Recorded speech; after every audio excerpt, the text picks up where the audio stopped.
Hey everybody, this is Grace, and in this video I want to talk about incentives, motivation, this kind of thing. And I've mentioned this place before. It was within this decade. I worked at this one place, and I think that the way I mentioned it before was that one of the boss, the owner of the company, was so strict, and the people working in the office, in the corporate office, there were few. I was one of them, relatively. And the one I called boss was the manager, and then there was a supervisor. Okay. And the way I mentioned it was one of the women there, she was rather, her personality, characteristics, her seemed to be a little bit on that narcissistic, histrionic side. She wasn't diagnosed as far as I know, and I'm not diagnosing her. But the behaviors were. And she even got up one day and put her finger up. You've probably seen this before. Put her index finger on one hand straight up, and she said, "My friends say that this is me." And then she took the index finger of the other hand and made a circle around that finger and kept doing it, and they say that that's the rest of the world. You know, she's the center of everything. And she laughed and everything, but that's how she wanted it. Now, she was kind of delusional all around.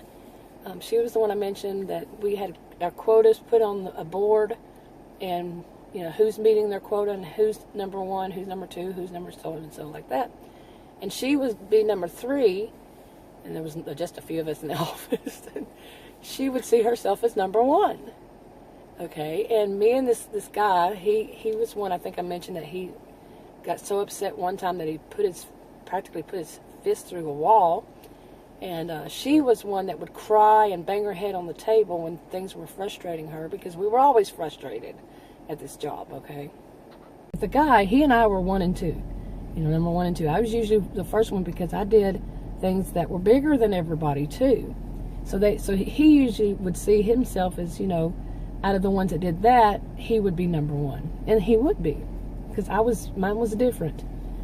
And anyway, so he saw her do that one time, and he looked at me with his eyes wide open, like, oh my goodness, you know, how can she look right at it and see herself as number 1 when she was number 3? Yeah. Okay, but that owner of it, he was, to me, this is the way I saw it, way into doing what some people call crazy making other people crazy. And like I said, one guy almost put his fist through the wall, and he would run out, walk out so angry. And that woman would bang her head on the table, and that was a result of the crazy making that the owner would do through the manager, our boss, and the supervisor. And I mean, he was obvious in certain kinds of people he hated, which were women.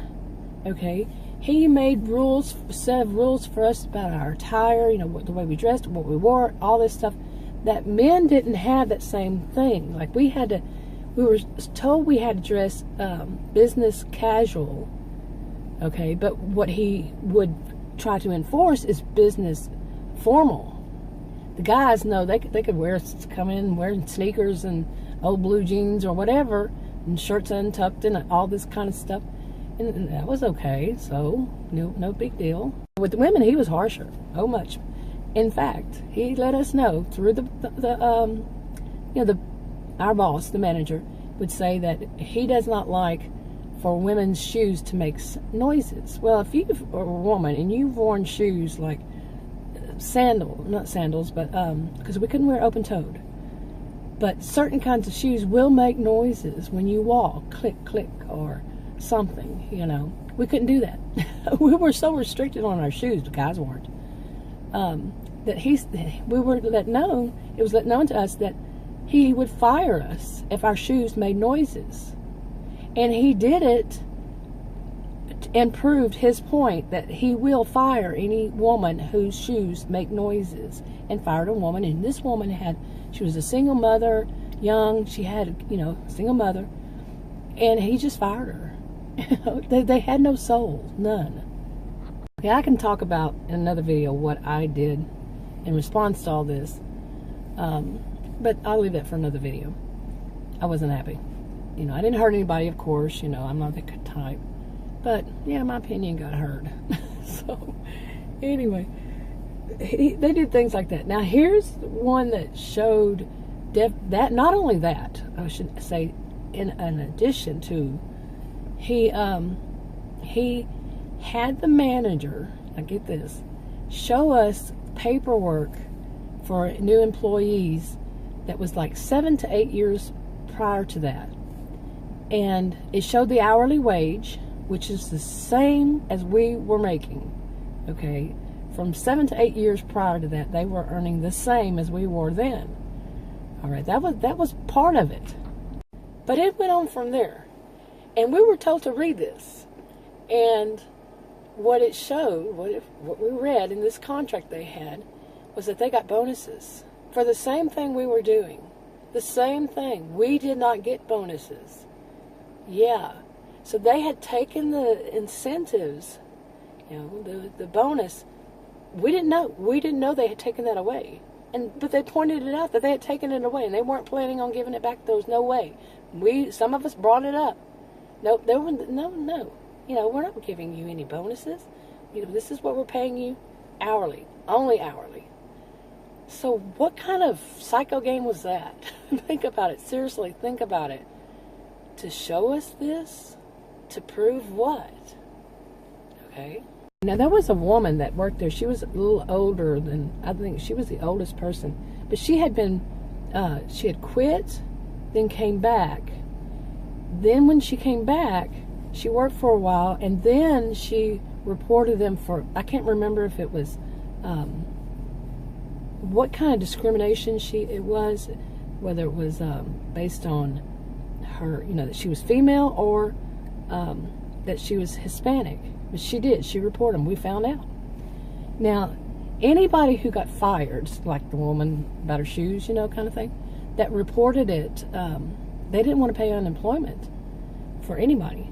So they would fight it. And they would let us know that this is what they do. And that woman that had eventually did it for whatever kind of discrimination, they tried to get her to back them up that the employee deserved to be fired. That other one. They didn't realize what they were doing, I don't think. That she was going to eventually report them too. And report it. But they made sure that we knew that they would find somebody in that office who was going to be, like a flying monkey, whatever, who would go along with their thing. They would fire people because of whatever they felt like at the moment, and then we all should know that they will fire us for anything. Okay. It didn't matter. And given in this state, which is a no fault, whatever, I don't remember how it's termed, but they can fire you for anything. Like they would even tell us that we can fire you if you sneeze, and they knew this. Yeah. Okay, but they were real high up on, hurting people. Well, they became afraid of me because I did something that was pretty funny. I should mention all of it in another video, but I let their son know what I was planning to do, which was to report them for more than that. I didn't know this other woman was doing it. She'd already done it. So then there was two. And there were two. They were afraid of me after that point, and they tiptoed around me. Okay. I did a lot more. Like I said, all legal. It's all legal what I did. Anyway, so they were high on that. That kind of took them down a few notches when, I also did this. And then that woman, both of us, but they still treated new people. I would only find out from behind the scenes, I would find out what was going on. And, I eventually said, I felt so much empathy for people, I couldn't continue to work there. I just could not. It was just, they gave no motivation except for fear. No motivation, no incentives, just this fear. You do it or else, you sneeze wrong, you cough, you whatever, we're going to do it. I mean, talking of cough, there was a guy who thought he had TB working there. He was the supervisor. They let him come to work. And I reported that too. You don't do that to your employees.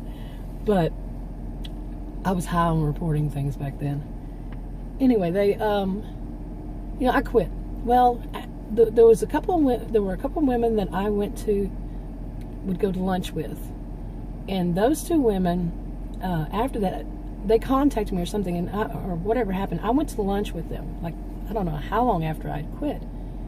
It was a while, and they told me that one of them, I knew her husband had moved to another state to get a job in his field, and so she was moving up there. She was the one that was rather histrionic. Now, I already knew that before I left. And the other one, she was the admin, and her husband was real high up in his job. Well, she decided she was going to quit too. Well, when we met for that lunch that day, they both let me know that that company, after I quit, had decided that they were going to fire all of the women who didn't quit on their own. Okay, and they were replacing them with all men. Yeah. And after that, I had no contact with any of them. I didn't want any contact with any of them. But they rule through intimidation and just crazy. It was just craziness. And I wasn't happy. I was not happy at all. And anyway, this kind of thing, when there's no motive, no incentive, except for fear, and you're helping them, there's so much more to this that I want to talk about. Especially when you're helping someone and they're hurting you. Now, a job and a boss, your job and all that, it's different. But I'll go into another video for that, talk about it. Anyway, I just want to get this story out, and we'll go from there. Okay, if you want to subscribe to this channel, click the circle. If you want to watch another video on this channel, click on the rectangles. Like, subscribe, comment, and share if you would. And I'll talk to y'all in another video. Bye.